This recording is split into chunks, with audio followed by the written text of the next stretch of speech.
Naresh sold two books for rupees 600 each, thereby gaining 20% on one book and losing 20% on other book. Find each overall loss or gain percent. आपको क्या कह रहा है, देखो पहले आपको दे रहा है वो बुक वन और यहाँ आपको क्या कह रहा है बुक सेकेंड। दोनों की कंडीशन अलग है, दोनों बुक को कितने में बेच रहा है, 600 में बेच रहा है, यानी इसका सेलिंग प्राइस क्या हो जाएगा, 600 रुपीज़ हो जाएगा। ठीक है, ये आप RS से भी लिख सकते हैं। यहाँ भी आपका क्या हो जाएगा, ₹600। ठीक है, CP आप अज्यूम करेंगे, यहाँ रुपीज़ आपका सपोज X है, तो यहाँ भी आपका CP कितना होगा, ₹X।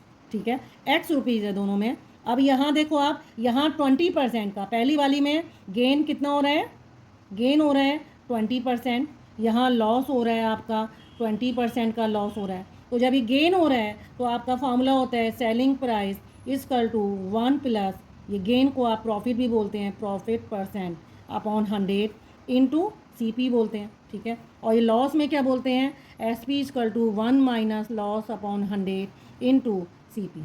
तो इसी फार्मूले में आप क्या कहते हैं, वैल्यू को पुट कर देंगे, ये आपका आ जाएगा 600 equal to 1 plus 20 upon 100 into X, ये आ जाएगा 600 1 माइनस 20 अपॉन 100 इंटू X। यहाँ आपका आ जाएगा 1/5, ये आ जाएगा 5। तो आप इसको सॉल्व करेंगे, ये आ जाएगा 6/5 इंटू X, यहाँ आ जाएगा 600 इक्वल टू 5 माइनस 1 हो जाएगा 4/5 इंटू X। यहाँ X निकाल लेंगे आप, 5 इंटू 600 अपॉन 6। ठीक है, तो ये आपका कितना आ जाएगा, 500।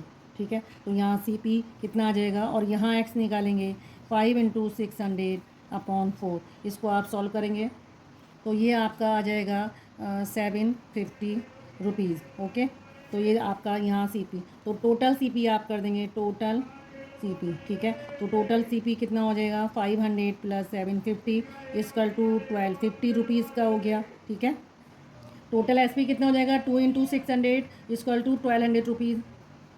टोटल SP आपका 1200 हो गया। सिंस CP जो है आपका कॉस्ट प्राइस सेलिंग प्राइस से ज़्यादा है, तो आपका लॉस निकल के आएगा, CP माइनस SP कर देंगे तो आपका लॉस कितना आ गया, 50 रुपीज़ का आपका लॉस आ गया।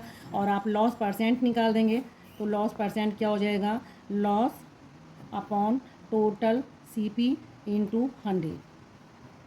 तो जब आप लॉस परसेंट निकालेंगे तो 50/1250 टोटल CP इंटू 100, इसको सॉल्व करेंगे तो आपका 4% आएगा। इट मीन्स आपका कौन सा ऑप्शन सही है, C is the right answer. Okay.